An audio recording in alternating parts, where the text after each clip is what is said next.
এই পাখিটি green B ইটার বা সবুজ বাঁশপাতি নামেও ডাকা হয়। কোনো কোনো স্থানে এই পাখিটিকে সুইচোড়া, নরুনচেরা ইত্যাদি নামেও ডাকা হয়। এই পাখিটি আফ্রিকা, এশিয়া, ইউরোপ, অস্ট্রেলিয়া ও নিউ গিনিতেও দেখা যায়। পাখিটি সাধারণত ৩১টি প্রজাতির হয়ে থাকে। এরা ইনসেক্টস এর মধ্যে ড্রাগন ফ্লাই, বিটল ইত্যাদি খেয়ে থাকে। এই পাখিটি দেখুন কি সুন্দর আমাদের নারকেল গাছে একটি শুকনো ডালে বসে আছে।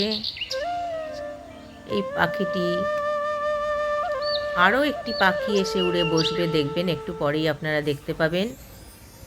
ওইখানে সুন্দর রোদ এসছে, এরা দুজনে মিলে গাছের ডালে বসে বসে দোল খাচ্ছে, কখনো বা উড়ে যাচ্ছে, আবার এসে বসছে। বন্ধু পাখি দুজন উড়ছে বসছে, খুব সুন্দর দেখতে পাখিটি।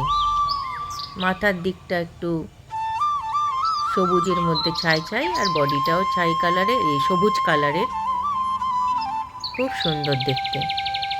আমি একে ক্যামেরাবন্দি করেছি অনেক কষ্টে, অনেক দূর থেকে ক্যামেরাবন্দি করতে পেরেছি।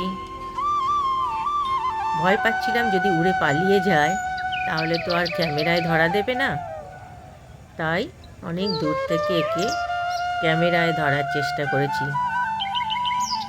প্রচণ্ড হাওয়া দিচ্ছিল, তাও এরা চুপটি করে বসে রোদের মধ্যে রোদ পোয়াচ্ছে, হেমন্তের রোদ